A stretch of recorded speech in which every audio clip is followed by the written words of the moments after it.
Welcome back to the Buddhist Audio Bookshelf YouTube channel. Today, we continue our reading of Meditation by Thanissaro Bhikkhu, also known as Geoffrey DeGraff. We deeply value your support. Please like and share this audiobook to reach a wider audience, allowing more people to benefit from its wisdom. Don't forget to subscribe to our channel, ensuring you receive immediate notifications as we upload new content. Together, we can spread the teachings of meditation and mindfulness, fostering a community of enlightenment and inner peace. Thank you for being part of our journey to make these profound teachings accessible to all. Let's start today with reading. Abusing Pleasure and Pain. January 1, 2009. Meditation is largely training in how to handle pleasure and pain. We need this training because we tend to abuse these things. When pain comes along, we try to push it away. When pleasure comes, we like to wallow in it. And pushing away and wallowing are not really all that productive of any genuine happiness, any genuine well-being. When you push the pain away, you don't get to know it. You don't get to understand it. As a result, you never really get away from it. No matter how hard you push, it keeps coming back, coming back. It's like having a delinquent child. You don't like him in the house, and so you push him out of the house. And of course that brings on more trouble to you because of what your child has done when he's out of the house.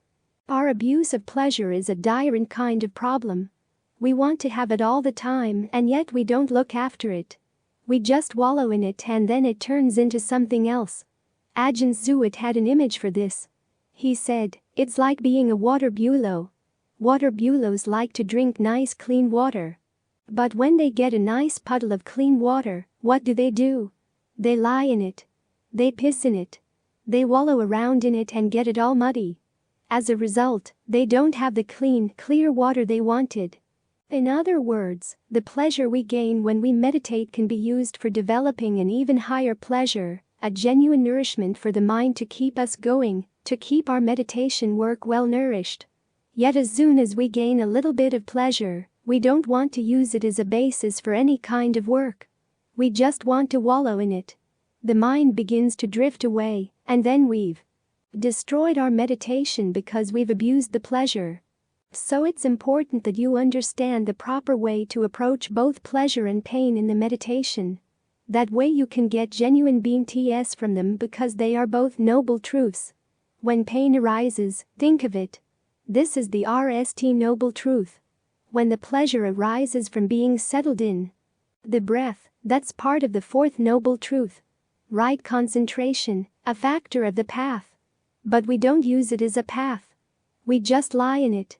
And you know what happens when you lie down in paths. If it's a forest path, you're bound to get run over by an elephant or whatever large animal uses the path. If it's a paved road, you get run over by trucks and cars. The path is to be followed, to be developed. That's what you do with this kind of pleasure. You learn how to develop it. As for the pain, you learn to comprehend it. That means in the beginning, say, as a pain arises in the knee or in your back, you've got to strengthen the mind, give it a sense of ease and well-being, so that it doesn't feel threatened by the pain. This is where the pleasure from the meditation can show one of its uses. You try to develop a sense of ease with the breath. Once you've got that sense of ease going, you don't wallow in it. As the Buddha says, once there's a sense of pleasure and rapture coming from getting the mind secluded from its unskillful thinking, you allow that sense of pleasure and rapture to permeate the entire body, to soothe the entire body. Now that requires a little work and a fair amount of alertness. How do you allow that pleasure to spread without squeezing it out of existence? You have to learn how to develop just the right touch. This is one way of discovering whether your meditation is too clamped down. If you clamp down on the object of the meditation, it's not going to produce the sense of ease you want. Or if you try to force the ease through the body, it's just going to destroy the ease and make things worse. So how do you allow it to spread? Just pose that question in the mind and see what answers you can come up with. And you want it to the whole body. As the Buddha said, it's like having a pile of ore, in his image, a pile of bath powder. In those days, you take bath powder and knead water into it to make a lump-like dough that you would then rub over your body. To mix the water with the bath powder, you had to knead the water through the powder in such a way that every part of the ball of bath powder was saturated with water, but it didn't drip. So how do you saturate the whole body with pleasure? That requires a lot of alertness, alert to the whole body. This is why the Buddha says, in the beginning of his breath meditation instruction, that you watch when the breath is long, and when it's short. Then you try to be aware of the whole body as you breathe in, the whole body as you breathe out, so that when the pleasure arises, you can allow it to spread through the whole body. If there's any sense of blockage, you try to knead the pleasure through that blockage. This is very different from wallowing in the pleasure. When you wallow in the pleasure, as they say in Thai, you close your ears and close your eyes. And just dive right in. You're not taking care of the pleasure. You're not doing any work at all. And because you're not doing any work, the effort that was required to keep that pleasure going disappears. In the meantime, you've probably lost focus and drifted into a delusive state. So you need to establish a very large frame of reference, the whole body breathing in, the whole body breathing out. This is where you become more sensitive to the breath energies in the body. The out of energy down the back, or sometimes up the back, down the legs, or sometimes up the legs. These things really vary from person to person. That conceiving of the breath energy in different ways helps to modulate the breathing so that it feels good. Just right for what you need right now. When it feels good in one spot, you think of it spreading out in whichever way is the most comfortable to the whole body, so that you're surrounded with breath energy behind you, in front of you, above you, below you.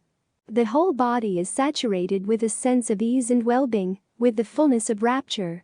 Now you want to do this early on in the meditation period, because allowing the breath energy to out in this way helps to eliminate a lot of the potentials for pain in the body. The pain that comes from focusing down too hard, from sitting in an unbalanced posture, or from closing certain energies in the body to focus more strongly on the spot you want to highlight. You can avoid those problems by thinking whole body all from the very beginning, all the way through the in-breath, all the way through the out. That in and of itself can help prevent a lot of pains. When I was meditating at Wada Sakaram, we'd have hour and a half sits.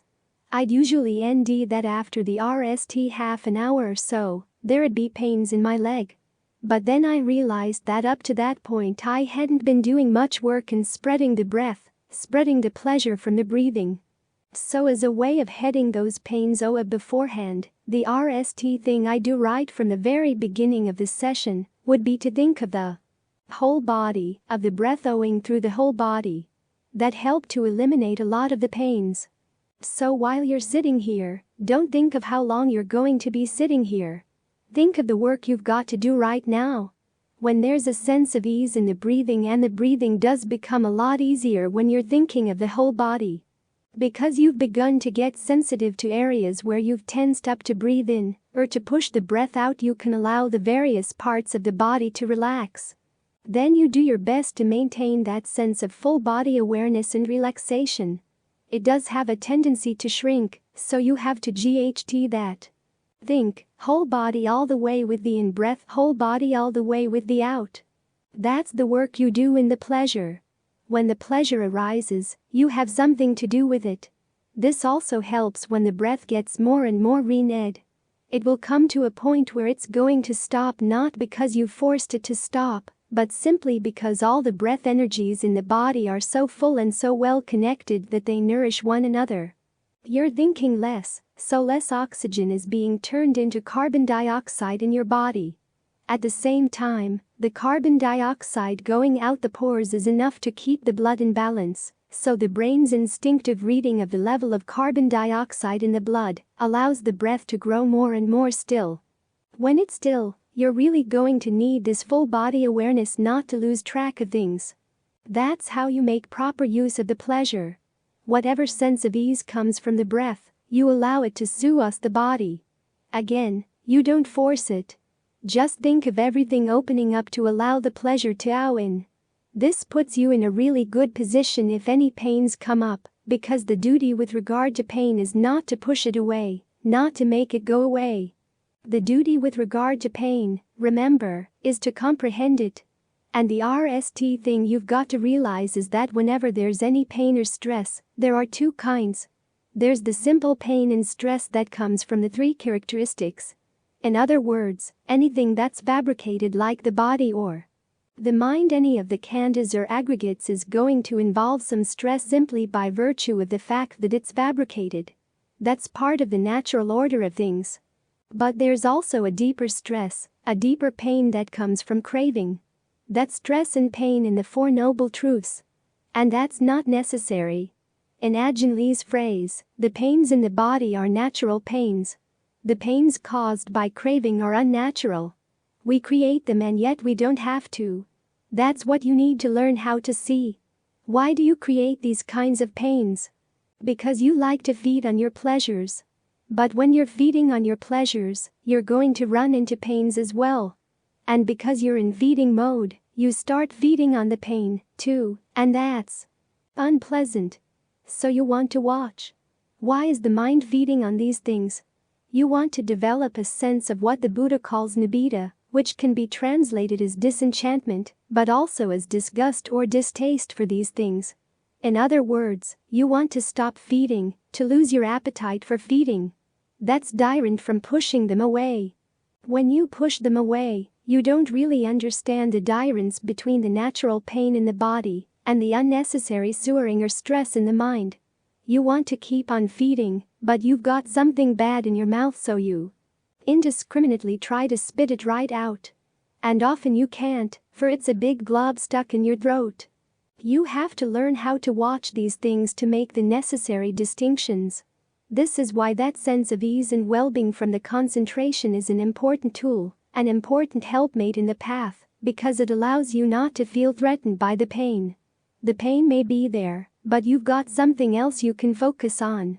And one of the things you can do, once you've got this full body awareness going together with a sense of the breath energy owing throughout the whole body, is to allow the breath to spread through the pain, so the pain isn't a wall, say, in your leg, or in your back or in your hip. It's porous. And the breath comes RST, so the pain can't stop it. There's often a subconscious reaction that perceives the pain as a wall that can block the breath. When there's a pain, you tend to close O of that part of the body when you breathe. And because it's squeezed OA, it doesn't participate in the breath. Of course, that makes things worse. You allow the pain to restrict your breath energy. So you want to reconceive the breath energy as permeating that part of the body prior to the pain. It's their RST, so the pain can't block it. Hold that possibility in mind. Keep that foremost. So that you're not just reacting to the pain, but are actually more proactive in helping to direct the breath energy through the area occupied by the pain. This can help loosen up the pain and allow you to feel less threatened by it. Sometimes the pain will actually go away. If it doesn't go away, you can still watch. What does the pain do as you breathe through it? How does it move? How does it change? What are the momentary pain sensations? Are they all pain sensations? Or were you labeling them pain in ignorance? What happens when you label them simply as sensations? Where is the worst spot of the pain? How bad is it? Is it so bad you can't stand it? Usually when you get interested and more proactive with the pain like this, instead of simply being on the receiving end, you end that the pain is a lot more tolerable. That's because you're not just sitting there drinking in the pain or eating up the pain. You've gone from feeding mode to investigating mode. You're probing, chasing the pain down from a position of strength based on the breath. You can start seeing distinctions.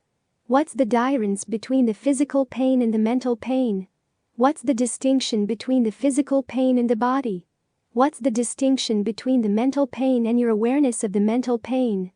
We tend to glom these things together, but that's because we don't understand them. We've been pushing them away, so we push them into one big glob. But as you allow them to open up, you begin to see that these things are different. The sensations of the body are earth, wind, water, and pain is something other than those four things. So when pain seems to have taken over your knee, try to ferret out which are the pain sensations and which are the knee sensations. Focus on distinguishing among the earth sensations, the re sensations, water sensations, and the breath sensations in the knee. When you can sort them out, you see exactly what's left to be the actual pain. You see that these are all different things. They don't have to be glommed together. This is where thinking of the breath as primary as prior to the pain, rather than something that can be squeezed out by the pain, is very helpful. Earth, water, wind, and re were there RST. The pain came later. Keep that in mind. It helps you separate the pain out from the leg. As you're engaging in this analysis, you're feeling less and less on the receiving end, or on the eating end, and more in a position of simply probing to understand. Then you apply the same principle to the mind and the mental pain. There's the awareness and there's the awareness of the pain. Then there's the pain itself. Try to sort these things out. Again, which came RST? The awareness was RST. The pain is visiting. Don't let the pain take priority. Keep your awareness, your perception of your awareness, in a position of priority. When you do this, you're learning how to use both pleasure and pain in the right way. You're not abusing the pleasure. You're not abusing the pain. You're gaining experience in developing the duties of the Four Noble Truths. You're developing the path, and you're comprehending the pain to the point where you develop dispassion for it. It may seem strange to say that we're ordinarily passionate for our pains, but we do allow the mind to get colored by them, as pain in the body becomes anguish in the mind. If something has the mind upset, causing it anguish, that's a kind of passion, a kind of coloring of the mind. And it's not necessary. So we've got to learn new habits in the way we approach pleasure and pain, so that the pleasure isn't simply an end in and of itself, and the pain isn't pushed away as an enemy. You put the pleasure to use so that you can comprehend the pain. Only when you actively try to comprehend the pain can you go beyond it. Only when you put the pleasure to use can you go beyond it. As Ajahn Lee said, that becomes the point where you stop bothering them, because you've got something better than conditioned pleasures, something better than pain. And that's when everyone has their freedom. The pain has its freedom. The pleasure has its freedom.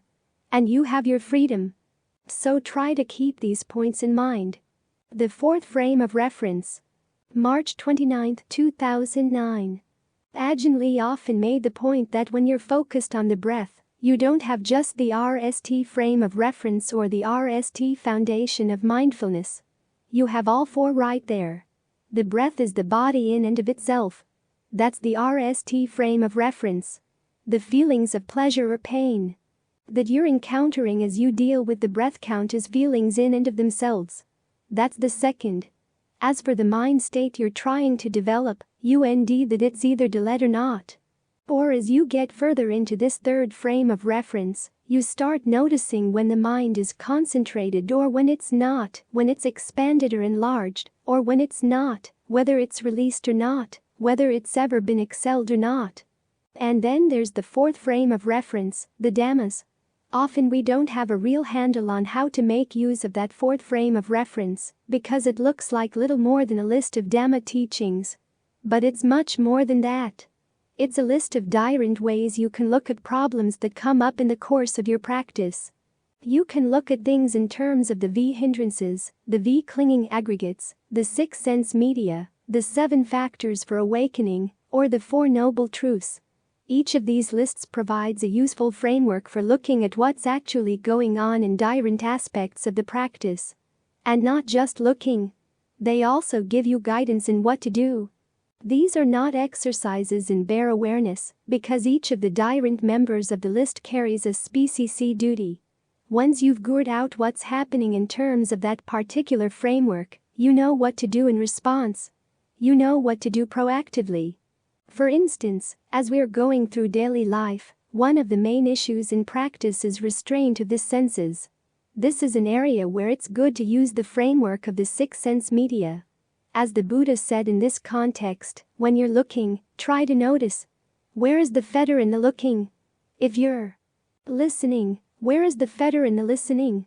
And the fetter here is dined as a sense of passion and delight for what you're looking at, or for why you're looking. It's not always the case that a sense of delight comes up after you've noticed something. Sometimes you have a very clear idea of what you want to look for. You want to get riled up about something, you want to get attracted by something, so you go looking for it. This is especially true with thoughts. Notice, when a thought comes up, what's the appeal of this thought? Why do I go for this particular kind of thinking? Once you've looked at the appeal, then look at the drawbacks. What are the drawbacks of going along with that kind of thinking? If you gave that particular kind of thinking free rein in your mind, where would it lead you? If you notice a fetter, in other words, you really are delighting in something to the point where it pulls you away from your center. Don't just sit there and say, "Oh, I'm fettered," and leave it at that. You've got to do something to cut the fetter, because those fetters are the cause of sewering, which means that your duty with regard to them is to abandon them as soon as you notice them. Of course, the big problem here is that we often enjoy our fetters. We actually create them for the purpose of enjoying them. So we have to do something we usually don't like to do. To look at our enjoyment and see where it's causing problems. It may seem pleasant and entertaining right now, but where is it going to take you down the line? So that's a framework you can use as you go through the day. And you can use it during your meditation as well. You're sitting here focusing on the breath, and all of a sudden your mind is on something you saw last week, something you read yesterday, or something you're anticipating tomorrow. Look for the fetter. Where is the sense of passion? Where is the sense of delight in that particular thinking? What can you do to see through it, to pry yourself away from that enjoyment? As the Buddha noted, the best thing is to pull yourself away from these unskillful ways of thinking and to encourage harmless ways of thinking instead. From there you direct the mind into concentration. This is where the two frameworks of the hindrances and the factors for awakening become useful. When you sit down and try to get the mind concentrated, it's useful to gure out exactly what's going on here. Which hindrance is bedeviling me right now?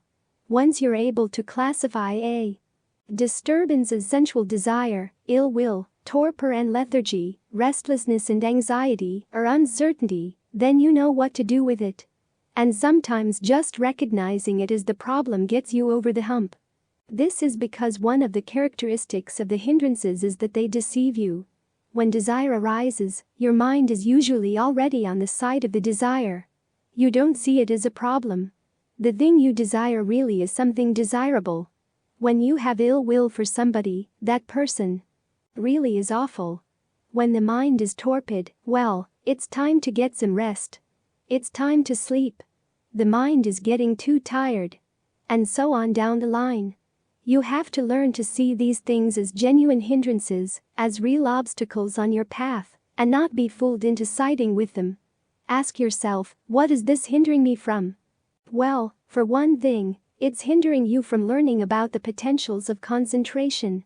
You sit here rehashing your old ways of thinking, and will never get out of your old ruts. We read about the Ajahns, about the people in the canon who gained strong states of concentration. We read about the descriptions of concentration. But what's the reality of concentration? Exactly what do those words correspond to? If you spend all your time playing around with the hindrances, you never get to know. The only way to gain direct knowledge of these things is to bring some appropriate attention to the hindrance, seeing that it's a cause of sewering. Try to look for where the stress is, look where the limitation is, to see how that hindrance is squandering your energy. And then look for ways to abandon it. When you do this, you're developing the RST3 factors for awakening: mindfulness, analysis of qualities, and persistence. Mindfulness is what helps you remember to look for what's skillful and unskillful. Analysis of qualities, which is nurtured by appropriate attention, is what enables you to recognize skillful and unskillful qualities as they arise. And persistence is what carries through with the desire to develop the skillful and abandon the unskillful ones. Analysis of qualities actually helps you in many ways. It not only recognizes what's skillful and not, but also helps you figure out how to undercut an unskillful state of mind, like a hindrance, and how to develop the remaining factors for awakening in its place. As a set, these 7 factors for awakening are a good framework for understanding how to get the mind to settle down. In particular, you look to see that these factors are balanced. If they're not, how do you bring them into balance? There's a sutta that compares this balancing act to getting a re to burn at just the right level of intensity. In other words, you're trying to develop the re of concentration, the re of jhana, a steady aim of centered awareness. Sometimes it looks like it's about to go out because the level of energy is too low. In cases like that, you don't want to emphasize qualities like serenity or concentration or equanimity. You want to emphasize more active qualities. Get the mind moving again. Analyze things as to what's skillful and unskillful, and then put in whatever effort is needed to get rid of the unskillful qualities and develop the skillful ones. In taking this more active role, you can develop a strong sense of rapture, refreshment, as the skillful qualities get strengthened. This further energizes the mind. If, on the other hand, your mind is too active, that's when you try to calm it down. Go for serenity. Get the mind to focus on easing the breath, calming the breath down, working through tension in the body, until the mind gets more solid and can come to a state of equanimity and equipoise. So, again, these frameworks of the V hindrances and the 7 factors for awakening are not just guidelines for bare awareness. They're frameworks telling you what to do if you find yourself facing a particular type of mind state as you're trying to bring the mind to strong concentration. They help you get a sense of what your duty is, where you can find the path out of that particular unbalanced or unskillful state. Or if you find that you're balanced and the mind is doing na, then your duty is to maintain it. You don't just say, "Oh, that's what concentration is like," and just let it drop. You try to keep it going. You try to understand what causes it, so that you can maintain it. This is where you try to bring in an element of willpower. A couple of years back, I was talking to a group of people in training to become Vipassana teachers. I was mentioning just this element of trying to keep the mind steady, and one of them said, "Well, it sounds like you're talking about using willpower, but I know that that's not what you mean." And I said, "That's precisely what I mean. The element of intention is willpower, and it's something you've got to use in the practice. But you can't use just strength of will to get things done. You also have to use your understanding of cause and effect, so that your use of willpower is a skillful use of your will." This is what the categories of the 4th frame of reference are for. They're there to help give you guidance once a particular state comes up in the mind, as to what you've got to do if you really want to end true happiness. In other words, they're not just instructions in how to respond to situations. They're also instructions in how to take a proactive role in giving rise to the path.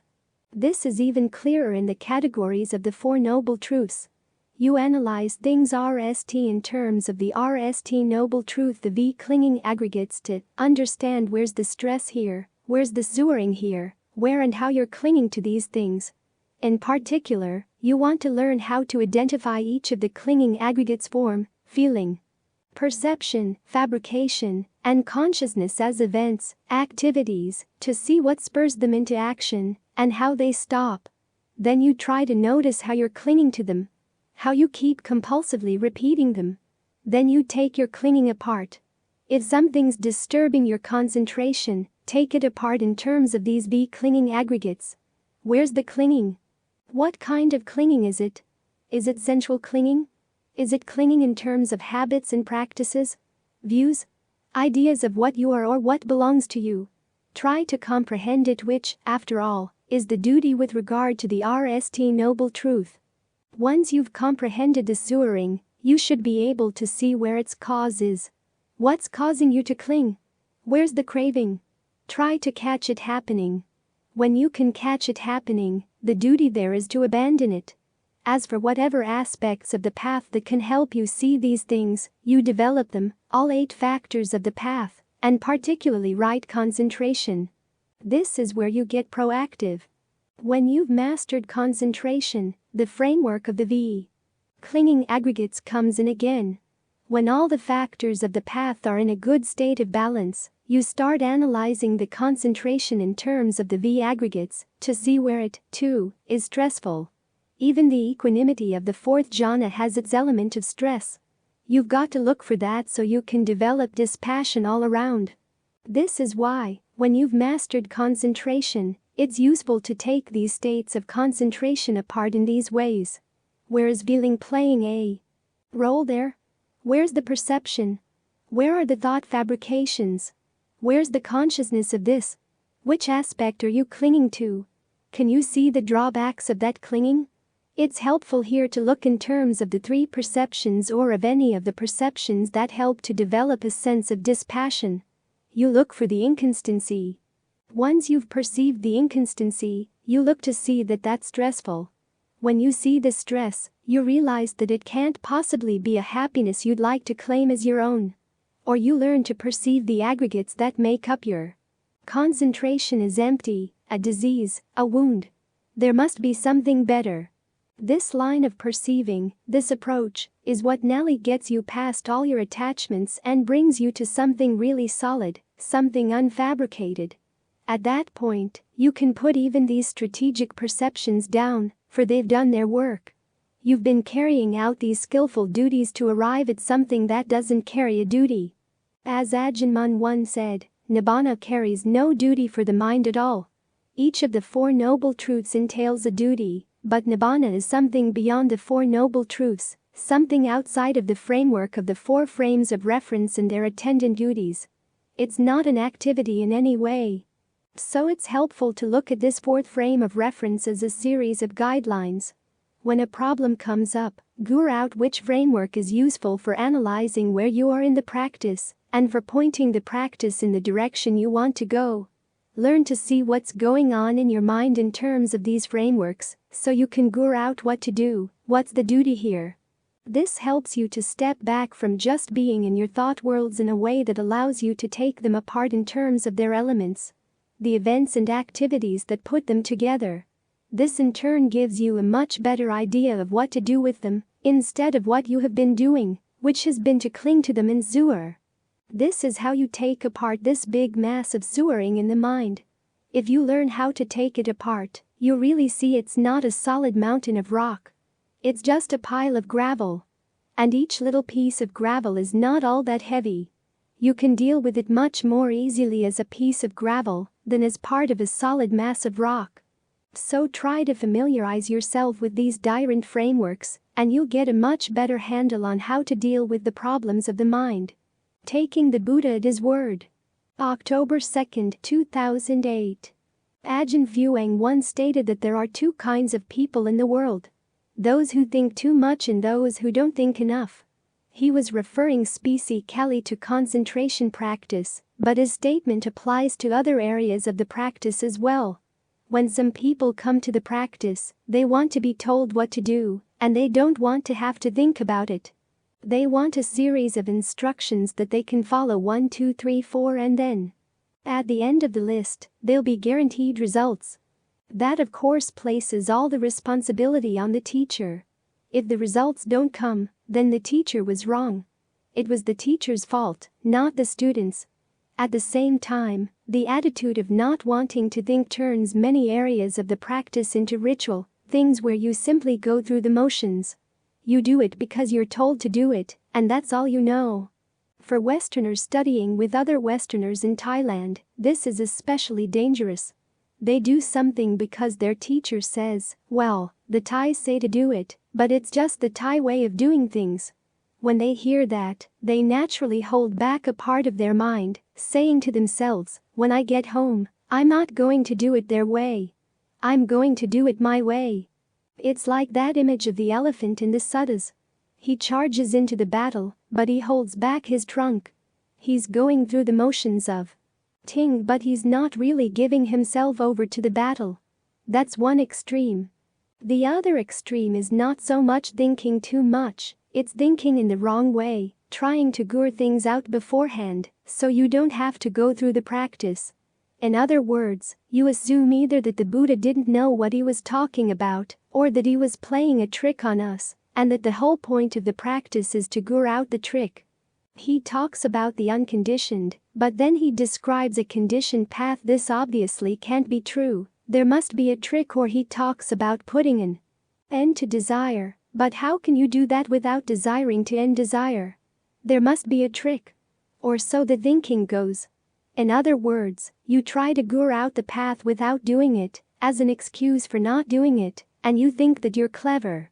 A similar comment can be made about scholars who want to have the now word on the right interpretation of the texts, without really doing the practice themselves. They know all the definitions. They know all the words in the books. They get established as authorities, but without any direct knowledge of what the words are talking about. That's thinking too much, thinking in the wrong way. The proper attitude is one that Ajahn Lee shows in his autobiography. He mentions that when he heard about eating only one meal a day or going into the forest to practice, it didn't make any sense to him. Why would you want to go into the forest? It's uncomfortable, dangerous. Wouldn't the practice be easier in the village, in more civilized surroundings? But, he said, everywhere you looked in the texts, the Buddha kept recommending going into the forest, going into the wilderness. So Ajahn Lee gave it a try. He took the Buddha at his word. This meant that when he went out into the forest, he didn't simply sit there and say, "Okay, now show me the results." He started looking around and thinking about what might be good about staying in the forest. Why would this be good for the practice? And in the course of living there, he came up with lots of his own answers. On the one hand, it's quiet and you have a lot more time for yourself. But it's also dangerous, and in the midst of the dangers you realize you've got to depend on the Dhamma to get you through your particular fears, your particular anxieties, the dangers, the boredom, the restlessness. You have no alternative things to fall back on, so you end yourself committing yourself more and more to the Dhamma as your refuge. There's a great passage in the Theragatha where a monk out in the forest is sick. He says to himself, "So here I am sick. What am I going to do?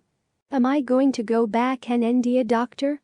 And his answer is, "No, I'm going to depend on the 7 factors for awakening and the V strengths to fortify my mind." That's how he gets well. In the case of the Ajahns in Thailand, there are many stories of their encountering tigers in the forest and realizing that their only defense was metta. So they developed very strong metta for the tigers, expanding their mastery of metta by really taking refuge in it.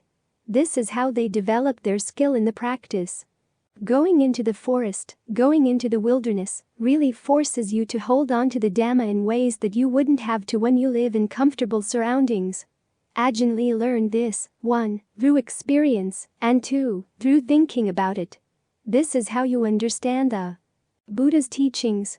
Both putting them into practice and thinking about them as you put them into practice. You take the Buddha at his word, but then you also try to guru out, why did he recommend this? What's good about this practice? What are the reasons behind it? During my time with Ajahn Fuang, there were times when he would explain things, especially when it was obvious that this Varang was pretty clueless on those particular matters. But he also commented once that if I have to explain everything to you, I'll die. Which meant of course that it was up to me to try to guru things out going on the assumption that, yes, there must be reasons for this even though, no, I don't yet know what they are. Once you have that conviction, then you start looking for why this is a good practice, how it's a useful practice. You start guruing things out. You understand. This is how understanding comes from conviction, as in the list of the V strengths. The list starts with conviction, and then goes through persistence, mindfulness, and concentration to discernment. If you're convinced that there are reasons for these practices, you've taken the RST step. Then you stick with them. And it's through sticking with them that, in the activity itself, you begin to see the good results. You start connecting cause and effect. That's how conviction gives rise to discernment. An Ajahn I know in Thailand once commented on this. He said, Notice that the list of strengths doesn't start with perceptions or ideas or concepts. It starts with conviction. It's like being in a forest. If, when you're lost in the forest, you're convinced that there's a way out, you have the chance to end it. If you're convinced there's no way out, you're doomed. You're going to give up, and that closes the door. So conviction leads to ingenuity. And ingenuity allows you to test different hypotheses as you practice. Which means that as you're working with the breath here, remember that it's not just in, out. There's more to the breath. And the ways of working with the breath energy are not limited to the ones listed in the books. You can get some tips from the books. They can offer ideas of approaches you might not have thought of otherwise. But it's also good to try to guru out your own approaches so that you can come to your own understanding. The things you understand through having gurued them out stick with you for a long time, much longer than things you simply heard. So we take the Buddha at his word. There is a path, a conditioned path, and it leads to the unconditioned. How does it do that? You give it a try and see what gets stirred up in your mind as you try to develop concentration, mindfulness, and all the other factors of the path. Sometimes the practice seems to stir up a lot more dust. Well, that's a good thing. If it didn't stir up the dust, you wouldn't have known the dust was there. But the next question is, how do you deal with the dust? How do you use the teachings to deal with that dust? As the Buddha once said, everything you really need to know for the practice is there in the Wings to Awakening. So try to guru out which of the various lists is applicable to what you're going through right now. Or if you're dealing specifically with problems with concentration, as Ajahn Fuang once noted, all the issues in breath meditation are contained in the 7 steps at the beginning of Ajahn Lee's method too. If you're convinced that that's the case, and yet the problem isn't obviously mentioned in those 7 steps, what variations can you play on those steps? What are some of the implications of those steps that could apply to your particular problem? As you explore these implications, you'll end that there's a lot more to them than appears on the surface. And that's an important part of understanding the Dhamma. Trying to guru out the implications through experimenting, learning how to take a few basic principles and work out their ramifications so they speak directly to the problem you're facing right now. In this way you discover that they mean a lot more than you might have thought. It's a process of trial and error. Sometimes you'll come up with ideas that just simply don't work out. Well, that's important to know. It's something you can learn only from the practice. This is how the thinking and the acting go together. It's the kind of thinking that's good thinking. If the thinking and the acting stick close together, then even when you think an awful lot, it doesn't become too much. As Ajahn Fuang once noted, Ajahn Lee was a very curious person, very inquisitive. He once commented that if Ajahn Lee had met me, he probably would have spent a lot of time picking my brain, asking questions, learning what's taught in a modern university education. That's the kind of person who discovered this breath meditation method we're following. Curious, inquisitive. Having that same attitude allows us to take the method and run with it, to see how far it can go. So try to develop this attitude to all aspects of the practice, from the way we clean things in the monastery on up. There's a reason why we do it that way. And the best way to guru out the reason behind it is to do it. You take the Buddha at his word in this way, but you're also very frank about your doubts, and you honestly try to resolve any conflict between the two. That's how things become clear. Questioning and conviction. October 3, 2008. They've conducted experiments where they put people under hypnosis and tell them that when they get out of hypnosis, they'll do something at a certain signal. And sure enough, they come out of hypnosis and, at the signal, they do it. They climb a ladder, wave a hand, or whatever. When they're asked, "Why did you do that?" they'll give explanations. "I wanted to do X, I wanted to do Y." The people running the experiments have claimed that this is proof that people have no free will, that our idea of free will is an illusion, because the decision was made much earlier and under much different circumstances from what the people claimed. Well, it doesn't necessarily prove that. It also just might be the case that most of us, and especially people who are easy to hypnotize, are very ignorant of our own intentions. When you allowed yourself to be put under hypnosis, that was an intention. Part of your mind under hypnosis agreed to follow the orders. If you were harder to hypnotize, it might not have agreed. It might have maintained its conscious power of choice. From the standpoint of the Buddha's teachings, that's the interpretation worth pursuing. That we do have free will and yet we're very ignorant of our intentions. A large part of the purpose of the practice is to learn how to understand what it means to have an intention, to make a choice. It's in those little moments where we exercise freedom of choice that the path to the freedom from sewering lies. The best way to learn about intentions is to try to set up a constant intention and see what happens to it. Like right now. Make up your mind to stay with the breath and see how long you can do it. You may end that you can stick with it pretty well, or that you're suddenly always someplace else, and you don't know why. Well, you go back to the breath again. You do this over and over, and after a while you begin to realize that you've got to expect that there will be a disturbance, there will be a distraction. You've got to prepare for that. The mind will change its mind. A new intention will come in and take over. You've got to learn how to observe that process, to begin detecting the little signals that the mind has changed its mind, and yet still pretends to be staying with the breath. Nevertheless, it's ready to go. The briefest lapse of mindfulness, and then it's gone. And you wonder, how could that happen in such a brief moment? Well, it wasn't just that one brief moment. The decision had already been made, but it was buried. So now you're warned. You want to start detecting that decision, uncovering all the layers of ignorance and delusion that covered it up. As you do this, you'll run into other intentions that like to keep it covered up. So there'll be a battle inside.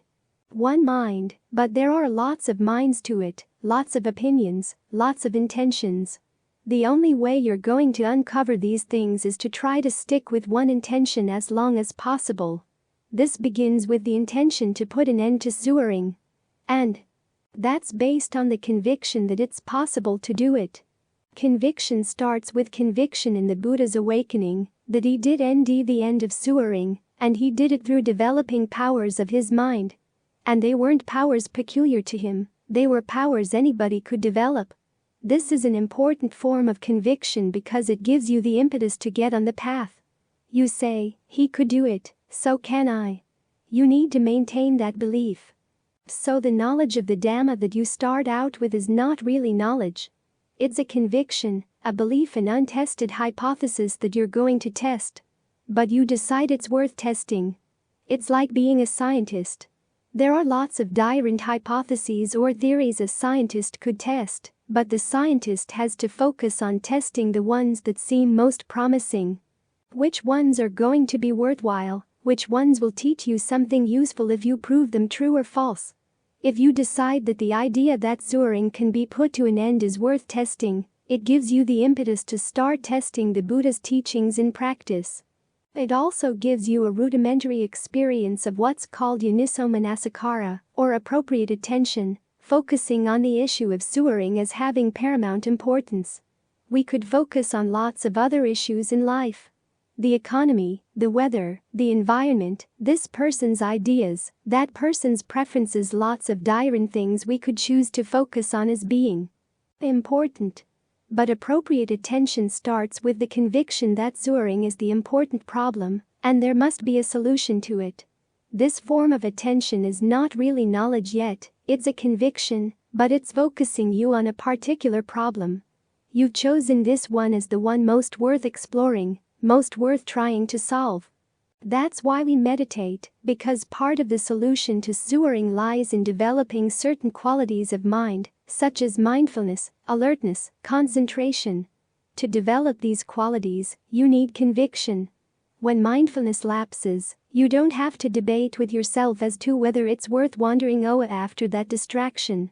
Your conviction tells you no, it's best to get back to the breath. And that decision is based on the conviction that you should develop right ear. You start generating the desire to want to do this. People often think that the Buddha gave desire bad press, but he actually gave it a central role in the path. It's right there in right ear. Generate desire to give rise to skillful qualities, generate desire to abandon unskillful ones. In other words, the best way to do this is to get yourself to want to do it, so that it's not just a mechanical process of following somebody's orders. You have to end ways of encouraging yourself and inspiring yourself on the path. That's how you develop your wisdom, how you develop your discernment, motivating yourself to realize that this really is a worthwhile project to pursue. Even though lots of people might say, what could you possibly learn by just focusing on the breath? You realize that staying focused here exercises your mindfulness, your concentration, your discernment, all the qualities you're going to need to solve this problem of sewering. These are the qualities that allow you to test the Buddha's claim that by solving the problem of sewering, you solve the biggest problem in life.